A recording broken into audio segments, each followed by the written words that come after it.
Mga kalikasang pagbati, mga kaibigan, mga katahanan. Ito po si Lou Arsenio ng Archdiocese of Manila Ministry on Ecology. No? At ngayon, nagbabalik kami. Itong team na ito nagbabalik. Kaya welcome back sa amin at welcome back sa inyo. No? So Rodney, bumati ka na. Nga, magandang araw, magandang gabi, isang magandang umaga, magandang hapon sa lahat ng ating mga katahanan. Ako naman po si Rodney Galicia ng Living Laudato Si Philippines. At syempre kami ay natutuwa at nagagalak na makadaupang palad muli kayo. Oo, yun, parang last month, once lang, tapos ngayon. So, pasensya na po, talaga pong sangkaterba tayo. Pero, kung talagang gusto rin naman natin matuto, no, at mapag-aralan ang Laudato Si, ayan, pwede niyong balik-balikan yung iba't ibang episodes natin.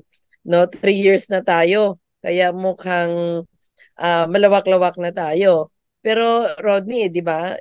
Second week na ng August at parating na ang dakilang season of creation. Okay? Yan ay pagdiriwang natin, malapit na. Kaya maganda pag-usapan na natin ngayon, ano, Rodney, no? So, siguro magbalik tanaw tayo. Ano ba itong season of creation na ito? 'Di ba? May season ba ang creation, no? Sige nga, kwento ka muna Uh, para kwentuhan muna natin. kung naalala natin, yung mga binabasa natin ng mga readings noong Easter. At kung uurong tayo, yung first day of Lent ay tayo ay pinalahanan na tayo ay nagmula sa lupa, from ashes to ashes, from ash to ash. You shall go back. No? At kung makikita natin, yun nga, yung buong liturgical season natin, maraming gulay, no? At isa nga doon sa mithiin ng Laudato Si ay yung tinatawag nating ecological spirituality. Pero magsisimula tayo doon dahil yung celebration noong season of creation ay nalalapit na at ito yung every year na ginagawa natin. Kaya ini-invite tayo ni Pope Francis at ng iba't ibang mga Christian denominations, no, na yung Season of Creation ay annual Christian celebration para manalangin at tugunan ng sabay-sabay ang mga panangis ng ating sangnilikha, the cry of the earth and the cry of the poor. At ito ay Ganyan, nagsisimula oo. Number 1, the World Day of Prayer for the Care of Creation, at nag-end ito ng October 4. Ito yung feast day ng Saint Francis of Assisi, yung patron saint ng kalikasan na minamahal ng iba't ibang at maraming Christian denominations. Pero dito sa Pilipinas, nag-end tayo ng Indigenous Peoples Sunday. Yes, oo, second Sunday of October, which is this time, yun ang malapit na Sunday doon sa October 4, no? Yun ang malapit na Sunday sa October 4, kaya ang ganda ng timing. Kaya, kung Advent season, ilang linggong Advent?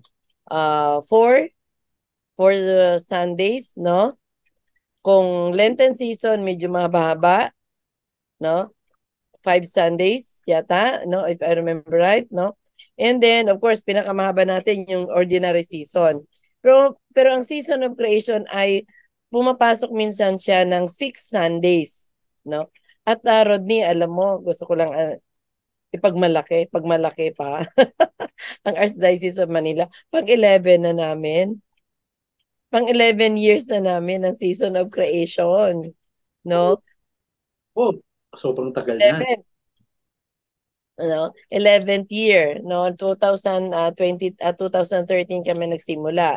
Kaya pang 11th year. But anyway, sana lang sana may malaki ng improvement after 11 years, ano, ng Tama. celebration. Maganda siguro magkakaroon ng assessment.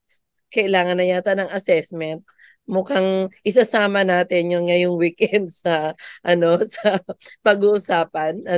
Magandang magbalik tanaw tayo, no? At tayong mga taga-Ars tayo sa Manila o yung ang Laudato Si naman na encyclical ay 80 years na din, no? So, kumbaga nabibilang tayo ng taon, meron bang pinagkatandaan? No, meron bang pinagkatandaan? So, Rodney, ang season of creation para sa kaalaman ng ilang lahat ay ecumenical, 'di ba? Hindi siya pangkatoliko lang, no? 'Di ba? In fact, ang nagsimula po talaga nito ay yung ating mga other Christian brothers and sisters sa Orthodox Church. At inimbitahan nila ang lahat ng mga Christian churches, no, kasamang ang Catholic Church para makiisa, no? At anong significance ng September 1, no? Sa kanila kasing calendar, ito yung Thanksgiving day nila at ito yung kanilang parang start ng kanilang kumbaga parang liturgical year or calendar year, no? No, ito yung creation time para sa kanila, which is good naman din, no? Hindi naman masama makiisa. Yung commemoration ng how God created the world. Yan, 1989 pa pala to. Yes, 1989. oo.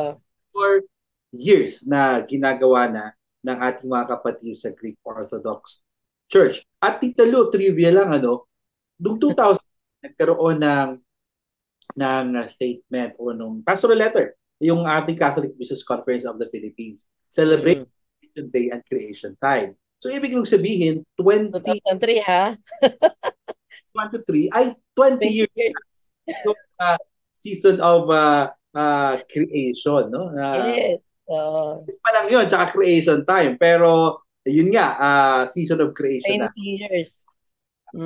Hindi na pahuli ang CBCP ha. Hindi pinagpahuli ang CBCP kasi nung 2003 nga, sabi mo nga, dineclare nga na inimbitahan ang lahat ng Katoliko, lahat ng dioceses na tuwing September 1 i-celebrate natin ang creation time. Pero alam mo, sa totoo lang, kailan natin narinig ang season of creation na medyo malakas-lakas? Recent, After lang nung Laudato Si. ng Laudato Si, doon Mm-mm. mas na-familiarize yung season of creation. Pero before the Laudato Si na encyclical letter, naandyan yung Archdiocese of Manila, ating Diocese of Imos, na alam natin Yes. paano yung season of creation. Yeah, kaya ang una talagang diocese na nag-celebrate ng season of creation ay Diocese of Imos. No, 2009. So imagine mo ilang years na sila. 'Di So, ba? Kung 2009, 1989, 15, 20 years din. Tama ba? no, 2009. 20 years. Tapos 15. Oh, 15 years na sila. No, oh. they're ahead of us ng 4 years actually, no? 4 years kasi ang maganda sa kanila, no? Maganda talaga kung maimbita rin natin sila, no? Maganda sa kanila kasi panahon na 'yon, ginawa nila ni Cardinal Tagle in preparation for the 50th anniversary yata, if I remember right, or 60th ng diocese. Nagkaroon sila ng 3 years preparation. No? At 'yun ang tema nila, yung kanilang karakol, no? At magandang meaning nito. Cultural ito, environmental, no? So anyway, at ngayon ay 2023, no? Pang 7 years ng Catholic Church na mag-celebrate ng World Day of Prayer for Creation. 7 years, 2016 nagsimula, if I remember right, no? O 20, yeah. Every year, at mga katahanan, mayroong theme yung ating season of creation. Yes. At Every year may theme. Oo. theme natin ay let justice and peace flow. Ano bang ugnayan naman yan, Rodney, sa kalikasan, sa ating sa environment or sa ecology, yung let justice and peace flow? Meron ba? Nakita natin kasi yung symbol, no, ng Season of Creation 2023 ay yung parang may river, no? A mighty river is the symbol for the Season of Creation. Hindi naman yun yung kantang With the River of Babylon. At naalala natin Prophet Amos. So, Amos. So, Yes, Amos yan. sabi niya sa chapter 5, verse 24, sabi, but let justice roll on like a river, Mm. righteousness like a never-failing stream. Kaya, yan yung, Lagyan nga natin, hmm, itagalogin nga natin yung ano, yung team na yon para naman ano, mas kasi minsan malalim yung English eh, no? Padaluyin ang kapayapaan at katarungan na parang agos ng ilog, tama? mighty river. So, hayaan na Okay. dumaloy ang katarungan at kapayapaan sa ating mga Yan. like a mighty river. Oh, yes. Paano ba 'yon? So, paano natin mai-connect no sa kasalukuyang kalagayan ng ating kalikasan? Is there a call for justice? Yeah. Okay? Yung Meron bang call for peace? yung call, napakalamak ng call, no? Pero dahil nga napaka halaga yung mga nangyayari sa ating kalikasan sa ngayon, ay Hmm. yung panawagan na tayo ay makibahagi, no? Doon sa paglalakbay, sa pagsakay, sa paglangoy sa ilog ng katarungan at kapayapaan na hinahanap natin yung tinatawag na katarungang pangklima at katarungang pangkalikasan. Maganda yung sinabi mong paglangoy, no? Paglangoy. Ibig sabihin, paano ba sumabay sa agos ng panawagan ng katarungan, no? Ang ordinaryong mamamayan, no, bilang pagpapakita ng pangalaga sa ating nag-iisang tahanan. Okay? Sige nga, ikwento mo ngayon, ano ba batay sa iyong karanasan? No? Alam ko malawak-lawak ang iyong karanasan hanggang ngayon. Buhay nakataya talaga. Alam natin na napakaraming problema sa kalikasan at sa katarungang panlipunan yung ating hinaharap, no? Yung ating hinaharap. Tulad ng mga ilog at sapa, no? Mula sa mga ilog, may maliliit pa mga sapa, may maliliit pa mga streams, at inaabot, no? At the end, inaabot yung mga dapat abutin na nangangailangan ng tubig, ano? Na babalik din sila sa dagat, pupunta sa dagat. Pero ang panawagin nga dito, kahit nasasabay tayo sa agos at abutin yung mga nasa peripheries, no? Kinakailangan din nating lumangoy kontra doon sa ilog, no? Paitaas. At kailangan nating malaman kung saan nanggagaling yung river. Okay.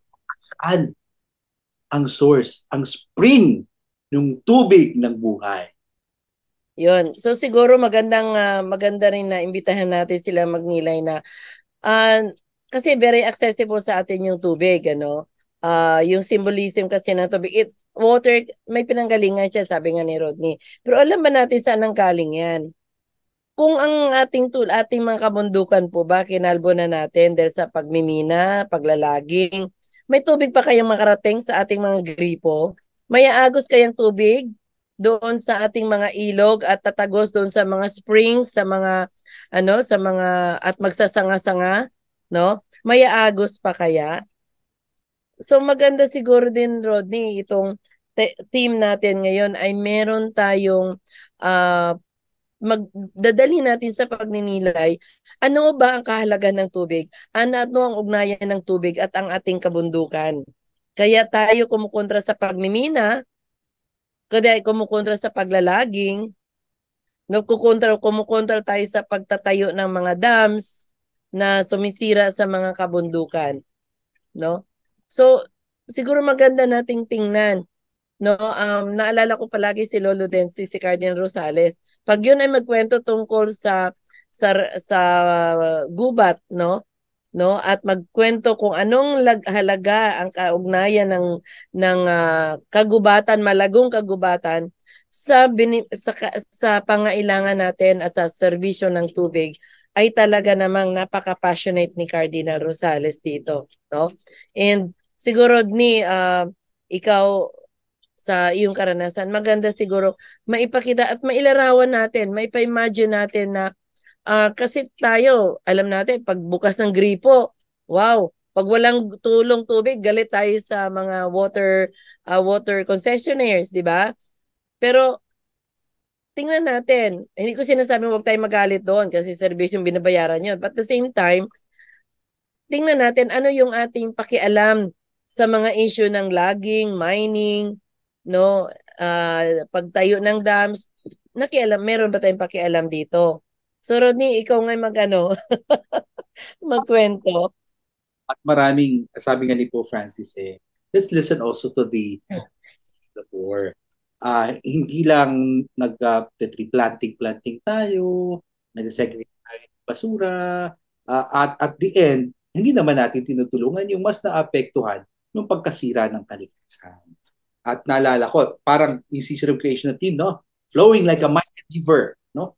The river of peace and justice flowing. Kung nagkakaisa ang lahat, tulad ng pagkakaisa na ipinakita doon ng mga tao sa Sibuyan Island, na kung saan ay nais nang i-transport yung mga nickel ores papuntang China.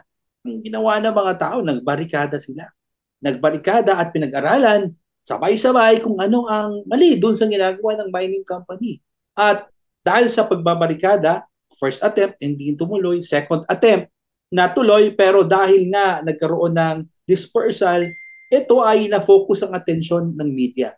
Hindi dahil sa isa lang ang tumatayo, kung napakaraming mga tao na kahit na sabihin ng mga pinuno na wala silang magagawa, ang mga tao, sabay-sabay, like a mighty river, ay merong pang pigilan, no, yung pagkasira at pag transport o pagnakaw ng mga nickel ores doon sa Sibuyan Island. So ganon. Kaya doon sa Laudato Si Goals, meron tayong tinatawag na community empowerment and resiliency, na nagbibigay tayo ng lakas sa isa't isa na sabay-sabay na harapin at tugunan ang panangis ng mga dukha at panangis ng ating kalikasan, ating planeta. Sabay-sabay. Kumbaga, sino ng solidarity ng sino? Walang naiiwan. Lahat ay kasali. Lahat ay kasali. At sabay-sabay na nagbibigay ng solusyon sa mga problemang pangkalikasan at sa mga problema sa ating lipunan. So in other words, Rodney, yung invitation, yung theme natin ngayon na flowing like a river, no? Let justice and peace flow like a river.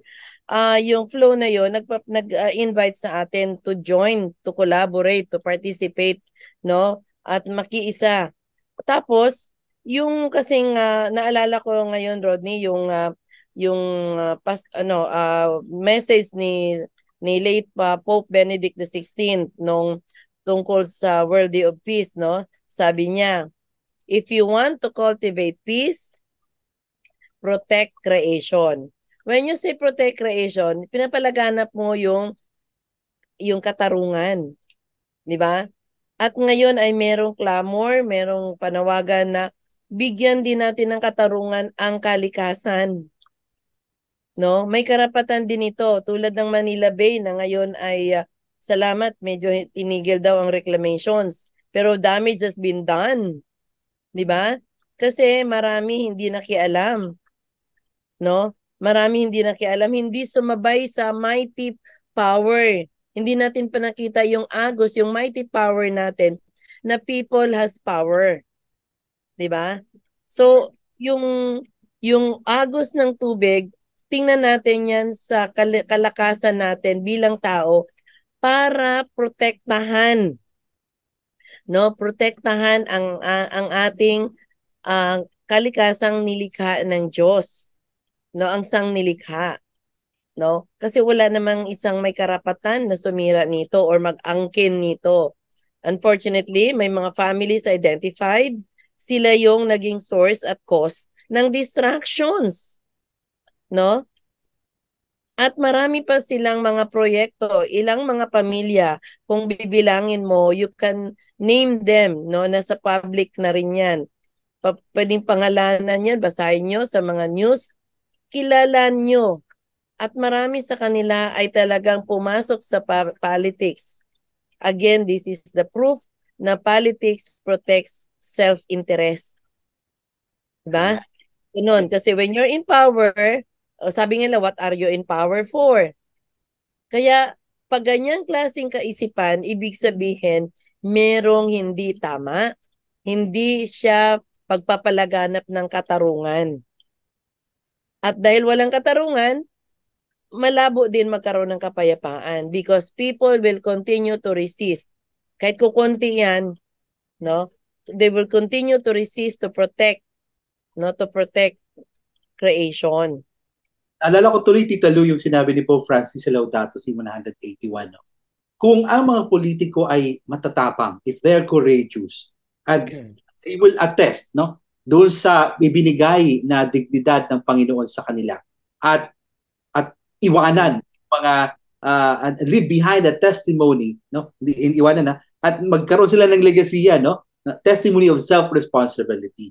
Yun dapat yun kung anong ginamit dahil ang malusog na politika ay kinakailangan din talaga sa panahon ngayon na may kayang panibaguhin at i-coordinate yung mga institusyon palaganap, no, ng mga best practices at bigyang solusyon yung mga pressure, no, doon sa mga iba't ibang sangay ng gobyerno. At yun nga, naalala ko, Tita Lu, yung tungkol sa justice na sinasabi ni Pope Francis, no.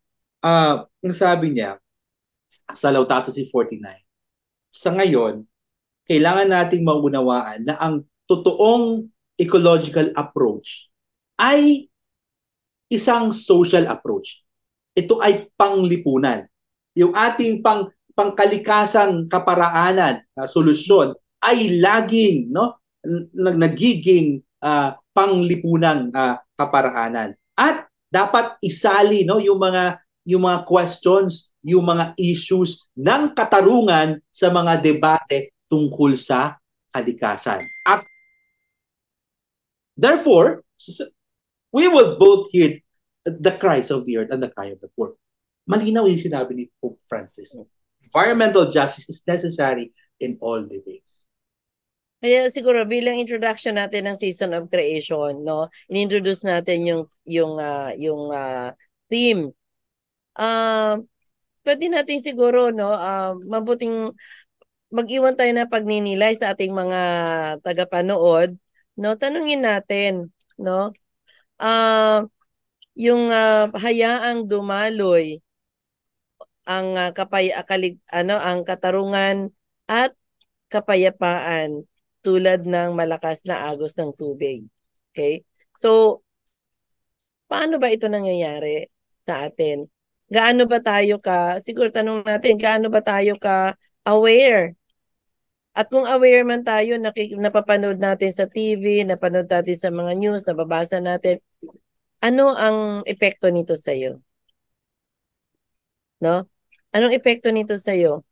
Kasi minsan nakakapagod na parang para tayong noisy gong, na parang hindi tayo tumatagos yung message ng pangalaga ng kalikasan sa mga puso ng bawat Pilipino or bawat mamamayan ng mundong ito. Kasi meron ng mga issues pero parang wala tayong pakialam. Bakit kaya? At ngayon sobrang mahal ng mga bilihin. Sobrang mahal, tumaas ang pataas ang gas, no? At lalaganap sigurado ang gutom habang nakita natin bilyones ay napupunta lang sa mga confidential fund. Ano ba yun? Confidential fund? Confidential spend? Paano ba yun? No? So, bilang mamamayang Pilipino, ano yung ating take dito sa mga pangyayari? Diba? So, Rodney, yun ang aking gustong invitation. Kung kaya sa linggong ito, pag nilayan natin yung sinabi ni Jesus, no, ng ating Panginoon doon sa babae, no, sa babae na nais niyang gumaling yung kanyang daughter. Sabi niya, "Please, Lord, for even the dogs eat the scraps that fall from the table of their masters." Kasi sinabihan siya ni Jesus, di ba? He's not trying to take the food of the children and throw it to the dogs. Pero, yun nga, sinabi ng babae, kinakailangan din, no? Yung mga butil-butil na mga konti-konti ay kinakain din ng mga aso. Kaya sinabi sa kanya ni Jesus, babae, "Oh woman, great is your faith. Let it be done for you as you wish." And the woman's daughter was healed from that hour. So there's always just and taking care of each other. And lastly, no, we are reminded noong mga sinabi ng mga Dominican bishops na Mm. din sa Laudato Si, lalong-lalo na sa passage 92. Kung sinabi doon ng mga Dominican bishops, ang kapayapaan, ang katarungan, at ang pagpreserba, pangangalaga ng sangnilikha ay three absolutely interconnected things. Hindi mo siya mahihiwalay. Hindi mo siya mahihiwalay at kung iisa-isahin natin ay hindi dapat na hiwalay, hindi dapat na ito lang, ito lang, ito lang. So, ang kapayapaan, ang katarungan at ang pangangalaga ng kaligtasan ay magkakaugnay. Everything is related.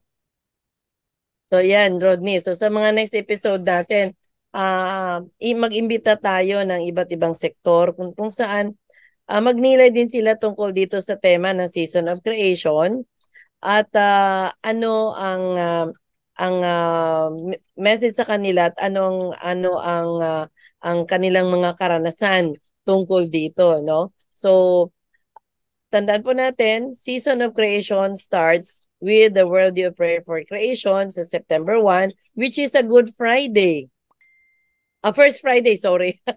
Hindi Good Friday. First Friday of the month, no? Ibig sabihin, ito yung pagkakataon na sa ating mga holy hour, no? Sa ating devotion sa Sacred Heart of Jesus, meron tayong tingnan natin anong ugnay nito.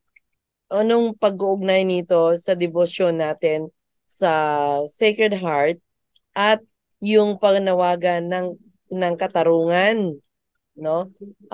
Katarungan at kapayapaan. Kaya ito po ang ating pagninilay tungkol sa theme at pag-introduce natin sa Season of Creation. So sa mga parokya, sa mga dioceses, ano ang inyong balak gawin ngayong Season of Creation? Can you start something that you can continue to implement the whole year round? Hindi lang during Season of Creation naman, no? Pwede tayong magsimula sa Season of Creation and continue until the next Season of Creation, until the next Season of Creation.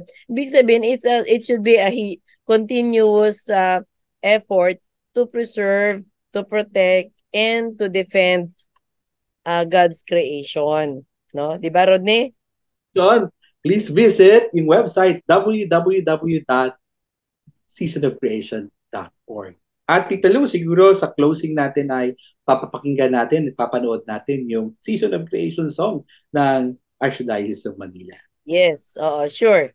Ipapa-play natin ang kasi may theme song tayo, no? Ito'y pagninilay din para sa atin, pa-remind sa atin, the creation is God's creation, not by anybody else.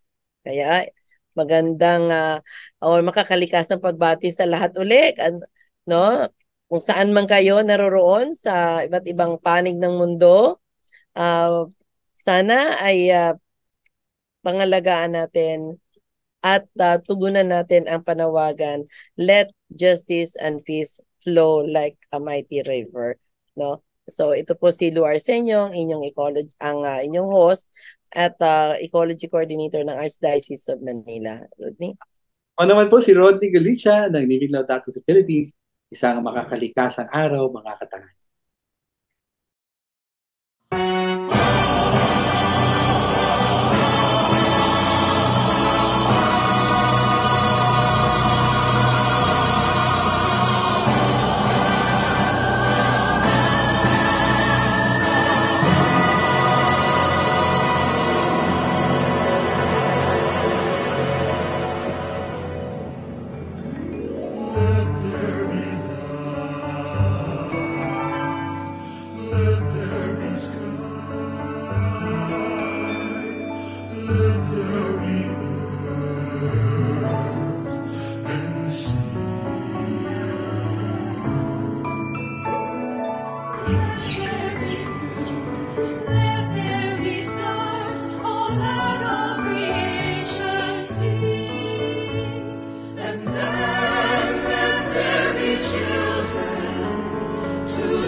together, breathing together.